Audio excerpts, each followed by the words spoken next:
এই বাংলাদেশের এই অবস্থার জন্য শিলিগুড়িতে যারা ব্যবসায়ী আছে তারা কিন্তু ওদেরকে গাড়িতে স্টিকার লাগিয়ে তারা মানে বয়কটের ডাক দিয়েছে।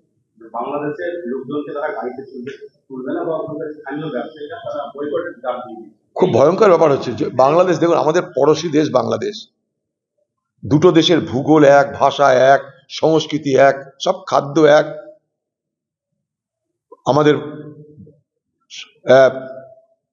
সবকিছু আমাদের আমাদের প্রয়োজন। একটা দুজনের সঙ্গে দুটো দেশের মধ্যে আমাদের 4000 কিলোমিটারের বর্ডার, ভাবতে পারেন? তো সেই জায়গায় দাঁড়িয়ে আজকে যে বাংলাদেশের পরিস্থিতি উত্তপ্ত হচ্ছে, বা বাংলাদেশের আজকের সরকার তারা পাকিস্তানের আইএসআর নির্দেশে পরিচালিত হচ্ছে। তাদের একটাই লক্ষ্য, ভারত সরকারের বিরুদ্ধে বৈরতা সৃষ্টি করো। এতে পাকিস্তান হাসছে দূর থেকে। পাকিস্তানের এটা লক্ষ্য, চীনের এটা লক্ষ্য, ভারতবর্ষের নিরাপত্তা বিঘ্নিত হোক।